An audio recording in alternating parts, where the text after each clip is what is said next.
1200 plus reporters, 66.9 एक सावरकर का युग भी था, एक ये युग भी है। आज जो भी हो रहा है बांग्लादेश में हिंदुओं के साथ हो रहा है, कश्मीर में हो रहा है और कट्टरवाद जो साउथ एशिया में बढ़ा है, इनकी सबकी भविष्यवाणी वीर सावरकर ने आज से 70-80 साल पहले कर दी। बार बार ये कहा जाता है कि ये सावरकर को वीर कैसे हो सकते हैं, ये तो माफी मांग रहे थे, माफी मांगने वाला हीरो हमारा कैसे हो सकता है? और ये सवाल देश के मन में भी है। ये जो पूरी भ्रांति जो फैलाई जा रही है उन लोगों द्वारा फैलाई जा रही है जो विभाजित भारत पे जिनका पोषण है। सावरकर सबको क्रेडिट देते थे, लेकिन उनको क्रेडिट नहीं मिला, बदले में उनको नफरत मिली। ऐसा क्यों? ये भी एक विडंबना है।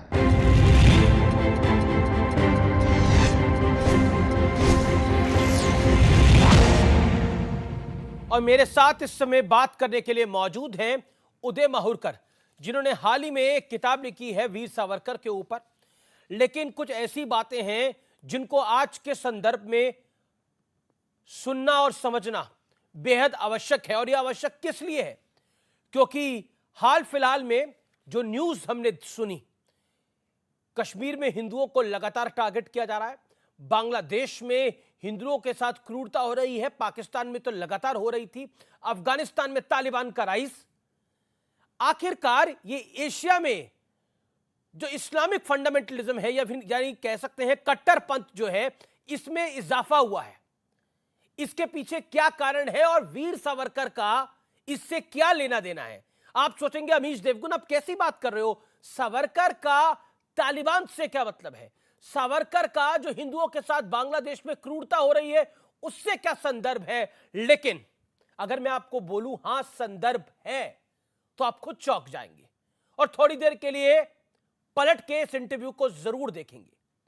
मेरा निवेदन है कि आप और आपका परिवार, ज्यादा समय आपका नहीं मैं मांगता, अगले 18 से 20 मिनट के लिए यह कार्यक्रम जरूर देखें, क्योंकि यह संवाद सामान्य संवाद नहीं है, यह किसी सामान्य नेता का इंटरव्यू नहीं है, यह किसी मंत्री का इंटरव्यू नहीं है, यह किसी एक्टर का इंटरव्यू नहीं है, यह किसी क्रिकेटर का इंटरव्यू नहीं है, लेकिन यह इंटरव्यू है उस लेखक का जो भारत को भी समझता है, जो भारतीयता को भी समझता है और जो सावरकर के संदर्भ को भी समझता है।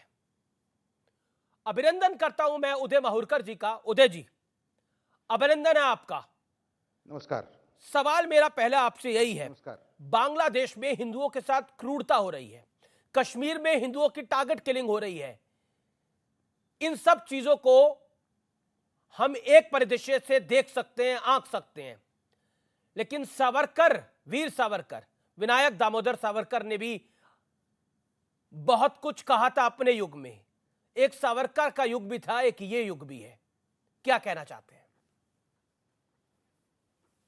देखिए, हमारी पुस्तक में इसका बहुत ही बारीकी से विवरण हमने दिया है कि आज जो भी हो रहा है, बांग्लादेश में हिंदुओं के साथ हो रहा है, कश्मीर में हो रहा है और कट्टरवाद जो साउथ एशिया में बढ़ा है, इनकी सबकी भविष्यवाणी वीर सावरकर ने आज से 70-80 साल पहले कर दी थी। 70 साल पहले वो बार बार 1937 के बाद में जब वो 1937 में जब वो रत्नागिरी से बाहर आए, जो नजर कैद में थे, उसके बाद में वो लगातार आगाह कर रहे थे समाज को कि ये जो मुस्लिम कम्युनलिज्म है और जैसे कांग्रेस इसके सामने जो घुटने टेकती जा रही है, ये आगे जाके बहुत ही खतरनाक साबित होगा भारत के लिए, भारत के हिंदुओं के लिए और भारत देश के लिए। तो देखिए, जैसे कि एक लेटर है उनका, जो एक लेटर श्यामा प्रसाद मुखर्जी का है, जो उन्होंने फरवरी 1947 में लिखा था सावरकर को। ये लेटर कब लिखा था उस समय समझना पड़ेगा, वाचक जो व्यूअर्स देख रहे हैं उनको। कलकत्ता नौखली के किलिंग्स पूरे हो गए थे, आपका पंजाब के अंदर एक नया दौर शुरू होने जा रहा था कट्टरवाद का और हिंदुओं पे दमन का। और उस टाइम पे उन्होंने जो लेटर लिखा श्यामा प्रसाद मुखर्जी ने सावरकर जी को, बड़ा स्पष्ट है। उसमें कहा है उन्होंने कि हिंदुओं ने अगर आपकी बात मानी होती तो हिंदू अपने ही भूमि में गुलाम बन के न रहते। तो स्पष्ट उन्होंने ये भविष्यवाणी सी कर दी थी। क्या आपको लगता है, देखिए मैं आज के संदर्भ में अगर सवाल पूछूं तो बात तो उनकी नहीं मानी गई है, बात तो उनकी नहीं मानी गई है, लेकिन क्या वो क्या वो विचारधारा, क्या वो विचार अब एक तरह से गौन हो गया है और अब समस्या बहुत विकराल हो गई है। इसलिए सावरकर ने जो लिखा, सावरकर ने जो कहा, उसका औचित्य आज के युग में नहीं है। मैं थोड़ा क्रिटिकल होकर इस सवाल को आपसे पूछ रहा हूं। जी नहीं, देखिए थोड़े और इसमें गहराई में अपन जाएंगे। वीर सावरकर ने उस टाइम पे क्या कहा था? वीर सावरकर जो पाकिस्तान बना, उसको सावरकर ने कहा था, it is a surrender to Muslim League violence and civil war. Congress का ये सरेंडर है। और अगर इसको आप सरेंडर हो गए तो आप सोचिए, अगर एक कट्टरवादी सोच पे आधारित देश का अगर निर्माण होता है, मतलब पाकिस्तान का, जिसके पास हथियार भी होंगे, सब साधन होंगे, तो वो भारत की क्या हालत करेगा, हिंदुओं की क्या हालत करेगा, इसका आप अंदाजा नहीं लगा पाओगे। ऐसा उन्होंने आचार्य कृपलानी को कहा था। कृपलानी ये मानते थे कि पाकिस्तान के पास आज की तारीख में न्यूक्लियर बॉम्ब है, पाकिस्तान आतंकवाद फैला रहा है। बिल्कुल, कृपलानी ये मानते थे। जी, कृपलानी क्या कहते थे? मैं तो कहूंगा कि जो कट्टरवाद अफगानिस्तान में फैला है, या जिसको नॉर्थ वेस्ट फ्रंटियर प्रोविंस बोलते हैं, खैबर पख्तूनख्वा, वहां फैला है, इसका भी डायरेक्ट सावरकर की भविष्यवाणी से डायरेक्ट रिलेशन है। सावरकर ने भविष्यवाणी की ही थी। उन्होंने कहा था कि जो अगर एक कट्टरवादी सोच पे आधारित देश बनता है, उसके पास हथियार आ जाते हैं, उसके पास अपने खुद का एक पूरा एक साधन उसके पास प्राप्त हो जाता है उसको, तो वो क्या हालत करेगा। तो आज कश्मीर में जो हो रहा है, आज बंगाल में जो हो रहा है, बांग्लादेश में जो हो रहा है, ये स्पष्ट उनकी भविष्यवाणी थी। लेकिन जब हम कोई इससे ना नहीं कह सकता, जब हम वीर सावरकर की भविष्यवाणी की बात करते हैं, तो हमें ध्यान में आता है कि कट्टरपंथ जो है, यानी इस्लामिक फंडामेंटलिज्म जो है, वो बहुत ज्यादा निर्मम होगा, वो बहुत ज्यादा घातक होगा अगर पाकिस्तान हमारे बगल में आ जाता है और वो पाकिस्तान हमारा पड़ोसी बन जाता है।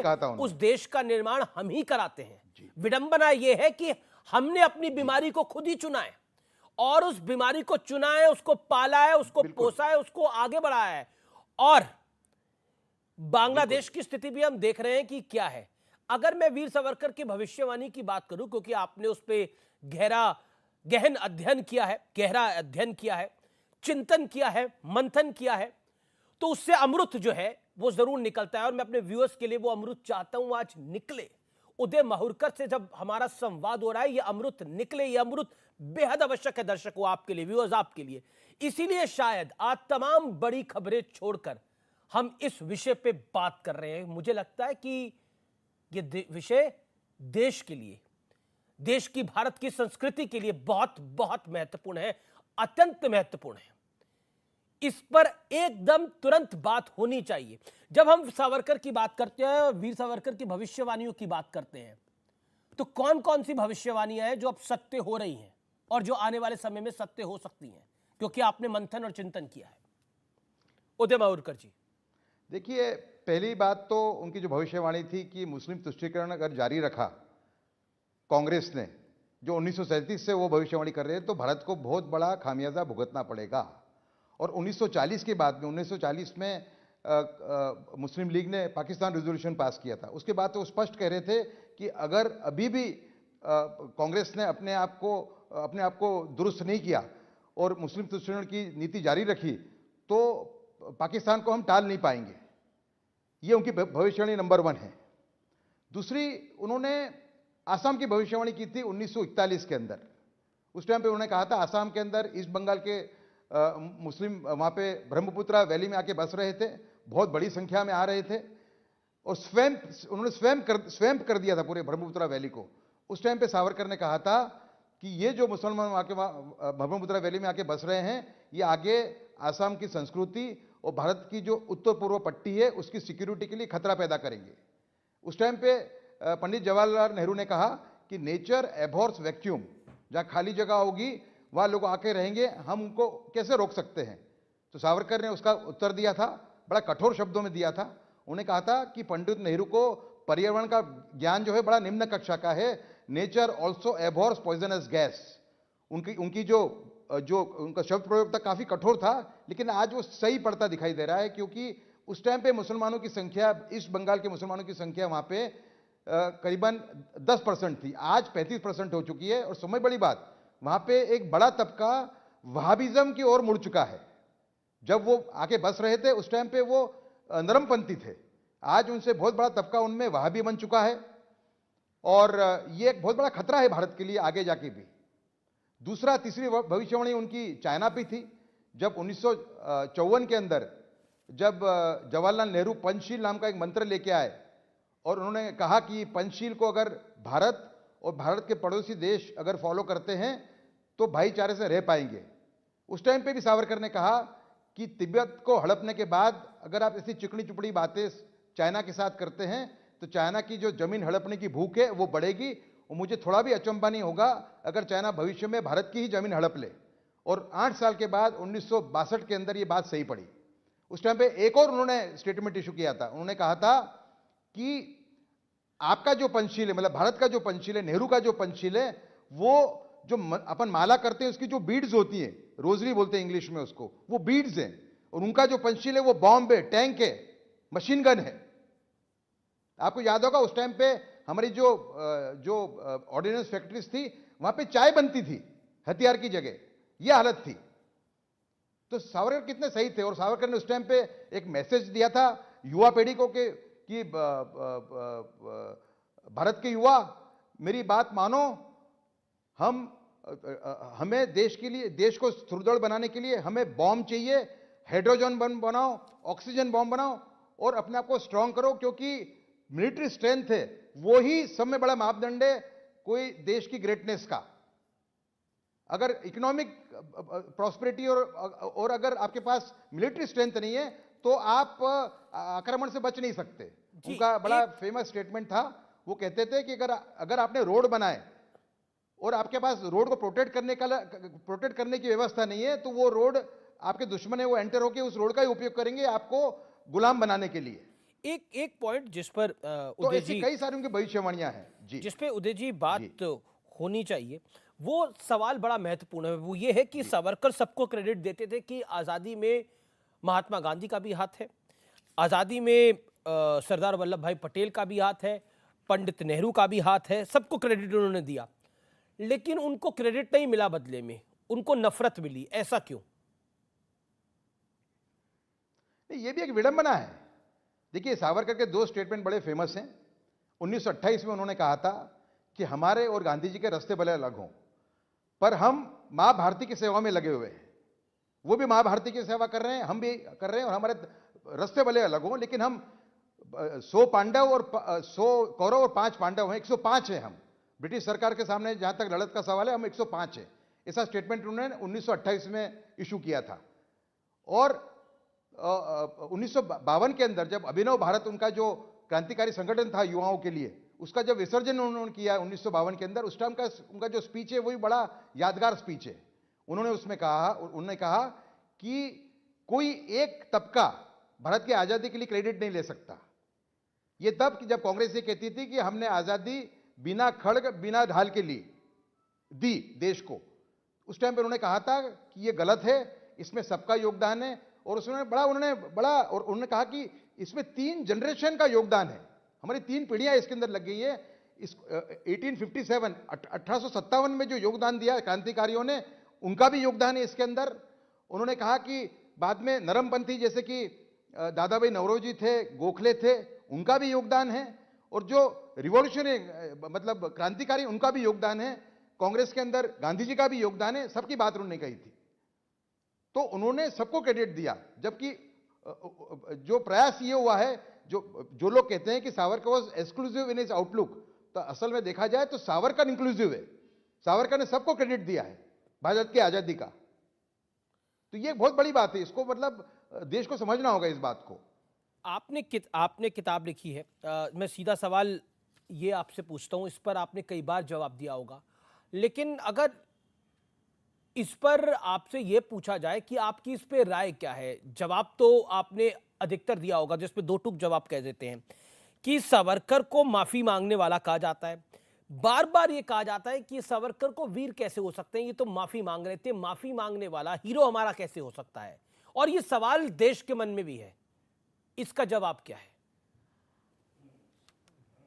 देखिए, मैंने पहले भी कहा है कि ये जो पूरी भ्रांति जो फैलाई जा रही है वो उन लोगों द्वारा फैलाई जा रही है जो विभाजित भारत पे जिनका पोषण है। ऐसी आइडियोलॉजीज जिसको बोलते हैं एलायन आइडियोलॉजीज, और ऐसी पार्टियां जो वोट बैंक पॉलिटिक्स की मोहताज हैं, वैसे लोग भारत को, उनका पोषण ही विभाजित भारत पे है। और सावरकर जो हैं वो भारत की एकता और अखंडता के सबसे बड़े प्रतीक हैं। इसलिए सावरकर को अटैक करना, काउंटर पॉइंट आता है कि सावरकर हिंदुत्व की आइडियोलॉजी को आगे बढ़ाने चाहते थे, तो वो एकता के प्रतीक कैसे हो सकते हैं? काउंटर क्वेश्चन है। ये तो बिल्कुल, ये भी एक भ्रांति है बहुत बड़ी। उनका जो हिंदू मैनिफेस्टो, इसको आप देख लीजिए, उसमें वो कहते हैं कि भाई भारत में हर एक धर्म, सभी धर्म और सभी जातियों को समान अधिकार होगा। एक स्टेप और आगे जाते हैं और कहते हैं कि अगर जो रिलीजियस माइनॉरिटीज हैं, मतलब उनका संकेत है मुसलमान और क्रिश्चियनों की तरफ, उनकी अगर पूजा अर्चना में कोई बाधा डालता है जी, तो state will step in and protect them. लेकिन साथ में एक वार्निंग देते हैं, the nation will not allow creation of a nation within a nation in the name of religious minoritism. देश के अंदर अल्पसंख्यकवाद के नाम पे दूसरा देश बनने की अनुमति नहीं देगा। और वही कहानी हमारी गए 17 साल की है। एक आरोप, क्योंकि समय हमारा आगे बढ़ रहा है, मैं चाहता हूं जल्दी जल्दी आप जवाब दें। ये आरोप लगता है कि टू नेशन की थ्योरी की बात सबसे पहले वीर सावरकर ने कही, और आपकी किताब का नाम है Veer Savarkar, the man who could have prevented partition. Answer on that mister Mahurkar. ऐसा है कि ये भी एकदम दुष्प्रचार एक टाइप का, कोई इसमें कोई तथ्य नहीं है। क्योंकि उनका जो स्पीच जो कोट किया जाता है 1937 दिसंबर का, जो उन्होंने कर्णावती अहमदाबाद में दिया था, उसमें ये कहा जाता है कि उन्होंने कहा कि there are two nations within one nation, one Muslim one Hindu. वो आधा स्पीच कोट किया गया है, उसमें वो कह रहे हैं कि एक बीमारी है, इसको हमें ट्रीट करना पड़ेगा। और आप देखिए कि जो ये इस टाइप की भ्रांति फैलाते हैं वो कितना सत्य के साथ। उसके बाद वो हिंदुत्व की बात करते हैं, उसी स्पीच में वो हिंदुत्व की भी बात करते हैं, तो वो अपने आप को हिंदुत्व के साथ साइड कर रहे हैं। वो अपने आप को देश के साथ साइड वो है हिंदू प्रोटेक्टिव व्यू। नहीं, उन्होंने ये कहा है कि if majority has right to protection, if minorities have right to protection, even the majority has right to protection against aggressive minority, ये कहा है। तो उनका जो हिंदुत्व है वो अनअलॉयड नेशनलिज्म है, जिसको बोलते हैं हिंदी या उर्दू में करूं तो बिन शर्ती राष्ट्रवाद। एक सवाल और, धर्म, आई वांट टू कोट, मैं पूर्व प्रधानमंत्री डॉक्टर मनमोहन सिंह को कोट करता हूं। उन्होंने खुलकर कहा कि हम सावरकर के खिलाफ नहीं हैं, लेकिन हम हिंदुत्व वाली आइडियोलॉजी के खिलाफ हैं। What does that mean? Former prime minister doctor Manmohan Singh. It is misinterpretation of Hindutva ideology. Hindutva ideology is unalloyed nationalism, बिन शर्ती राष्ट्रवाद, और इसके कई सारे प्रमाण हैं। 1938 के अंदर मैं पहले भी कह चुका हूं, 1938 में जब सावरकर लाहौर गए तो उनसे पत्रकारों ने पूछा कि आप और जिन्ना देश को धर्म के आधार पर तोड़ने पे क्यों तुले हुए हो। उस टाइम पे जो सावरकर ने जवाब दिया वो उनका सही जवाब है। वो कहते हैं कि मैं और जिन्ना एक ही पर्व वाले पक्षी नहीं है। While Jinnah is for more and more concession for Muslims at the cost of Hindu rights, I am for equal treatment for all. That's the point. Okay. चलिए, मुझे लगता है कि कई भ्रांतियों का जवाब आपने उदय माहूरकर आज दिया। इस संवाद के अंदर मुझे लगता है कि हर वो सवाल जो देश जानना चाहता है, जिसका जवाब, मुझे लगता है कि उदय माहूरकर ने उस सवाल का जवाब आज दिया, और ये जरूरी भी है, आवश्यक भी है। इसीलिए मैंने बोला था कि ये संवाद आपके लिए, आपके परिवार के लिए, आपके बच्चों के लिए देखना आवश्यक है।